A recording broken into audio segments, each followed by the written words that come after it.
So good evening, everybody. Hopefully you're all having a wonderful Monday. Arsenal players returned back to training today, so it was nice to see some footage of them going in and out of the training ground. I was kind of shocked though, because Mikel Arteta wasn't actually there, and neither were a lot of his staff. But yeah, they did return back to training today. They're all designated their own parking spot. They were only allowed to walk in a few at a time. The canteen and all the other stuff in the buildings was actually closed. And then they went out onto the training field and just did their own routines, which, I don't know, it's a bit of a weird one, isn't it? It's like, if you can't do any proper training, why are you all together? Does that mean the local dog and duck pub football team can go and do likewise? Probably not. I just find it a little bit weird. Listen, it's nice that we're trying to get back to some level of normality, but at the same time, why are they so special that they're allowed to do that? I don't know. I don't really get it. Anyway, listen, less of that. Thank you to everybody who joined my FIFA stream earlier. We're doing all right. We've got the worst team on FIFA, and we're actually doing all right. So thank you very much to everyone who subscribed to that channel. Thank you to everyone who donated to that channel as well. Really appreciate that. Thank you very much. If you want to subscribe, link is down there. I will be back again at 9 o'clock tonight, so keep your eyes peeled for that. But we're going to talk about Wilfred Ndidi. Not with that picture, we ain't. Jesus Christ. We'll go with that one. Wilfred Ndidi. Fully going to trigger Georgie in the chat as well. But a former Nigeria international, Dosu Joseph, has come out. He's done an interview and he's urged Wilfred Ndidi to sign for Arsenal. He said it will be good for Ndidi's career if he leaves Leicester for Arsenal. He then went on to say Ndidi is a workaholic. He's an exceptional player and been playing very well since he signed for Leicester. Anybody who doesn't know who Dosu Joseph is, he's the former goalkeeper of Nigeria. If he moves to Arsenal, it will be good. I have no doubt he will do well there. If they want him, it will be really good for his career.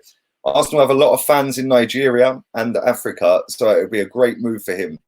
But listen, Ndidi's then come out as well and said, I'm enjoying myself at Leicester. And listen, he's been smashing it since he's been there. I'm going to read the quotes he said. He was talking to ESPN. He said, we're doing well and I'm enjoying myself here. I still have a contract with Leicester. I'm learning and trying to improve myself every day and I'm doing okay. There's no need to go anywhere.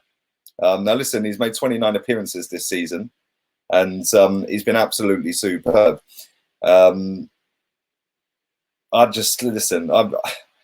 going to read the whole interview out because it goes on forever and he's waffling on about Brendan Rodgers this and Brendan Rodgers that. But I do find it funny when I read some of these articles that a former player comes out, a former teammate comes out, and then all of a sudden, the player himself appears. Hello, I'm here, and I'm not going anywhere. Now, listen, Ndidi's not going to come out and say, oh, yeah, by the way, I've done all right at Leicester. I think it's time to move to Man United or time to move to Arsenal or time to move somewhere else, is he? He's not going to do that. Yeah, no footballer will actively come out and say, oh, yeah, by the way, I want to move to Arsenal. Yeah, whilst they're under contract at their club. So I always find it a little bit funny when an ex-teammate comes out and gets asked about Wilfred Ndidi or somebody else. I mean, we see the other day, Thomas Partey's dad came out and said that he's been linked with Arsenal. Thomas Partey's then come out and said, well, it's a load of rubbish. Well, of course he's going to say it's a load of rubbish. You know, I just take everything like this with a little pinch of salt. Listen, Wilfred Ndidi is absolutely fantastic. What a footballer. What an absolute baller this guy is. And his stats this season are absolutely ridiculous. I'm not going to go through his assists or anything like that. What I am going to go through is his defensive stats. He's played 111 Premier League appearances. In that time, 440 tackles, which is a success rate of 63%, 39 block shots, 230 interceptions, 276 clearances, 133 headed clearances. This is the stat that jumped out at me, right? 931 recoveries. Then the next one, Jules 1, 972. He's lost 799 duels, 50-50 success rate, 96.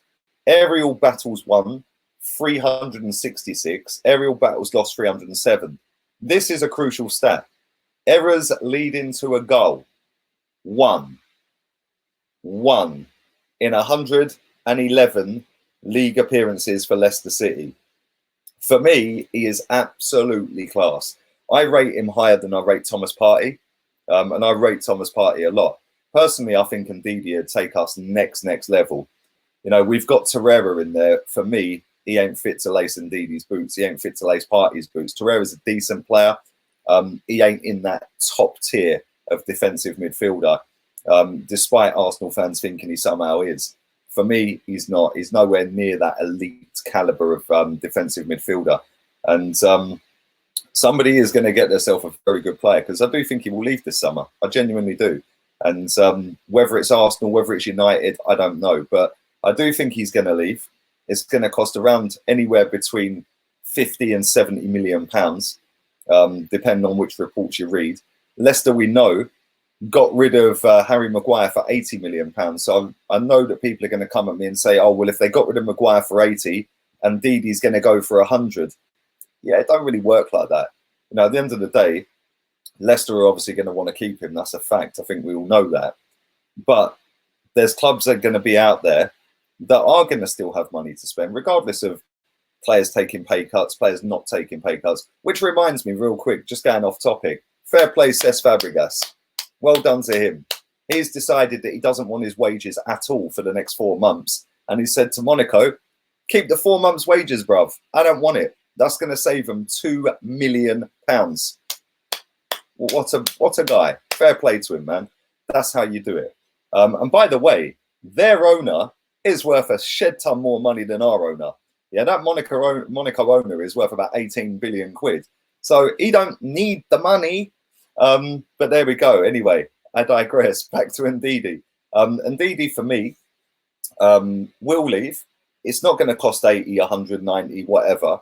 It will cost between 50 and 70. And there is going to be teams out there that are still going to go and do big money, because they have to. And soon as Premier League football comes back, which today's report suggests that it's going to be in June, and I do think it will be. Listen, Arsenal have gone back to training. Yeah, regardless of whether it's just individual training or whether it's team training is irrelevant. The fact that they've gone back to training is a first step. I don't genuinely agree with it. I think there's pros and cons to them going back to training. I think it opens up a can of worms with everyone else, because, like I said, the local dog and duck. Does their football team now do the same? Does that mean that everybody else can do the same? As long as we can all go and meet up, but as long as we're social distancing. For me, it's a bit of a double standards thing. But at the same time, on the other hand, I look at it and I think, well, that's one step closer to coming back to football. Aston Villa are doing the same. Other clubs will follow suit. And soon as football is back, the money starts rolling in again. These clubs are going to go out and spend money. Yes, they might not spend as much as they would necessarily get to, but this is where the players take a part in this. If the players are paying the staff by taking pay cuts, the clubs still have that little nest egg to go and spend on players. Because I'll tell you something now, right? Players that are rejecting pay cuts, don't any of them or their fans come at me or anyone else when that club cannot go out there and sign loads and loads of players. Because if there's players refusing to take pay cuts for the good and great of the future of the club, then sorry, I don't agree with that. You know, Cesc Fabregas has just proven he don't need the money. And Cesc Fabregas is getting paid a hell of a lot less than other players around the world.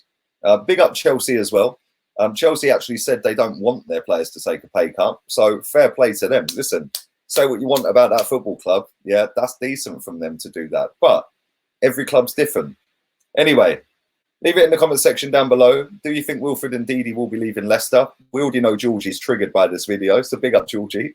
And if so, where do you think he's going? How much will it cost? Don't forget, I'll be back at 9 o'clock with my shaky camera again. Hey! So we're on a roller coaster. Hey! With my shaky camera, I'll be back at 9. And the 2 morning videos will be out as standard, 7 a.m. and 10:30 a.m. I will be doing a level 1 members stream tomorrow at 7 o'clock. So if you want to become a member of the channel, down there, just there, press join.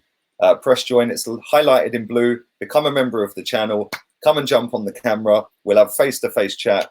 It's sick. We're loving life. Listen, I'll see you all at 9 o'clock. Laters, peeps.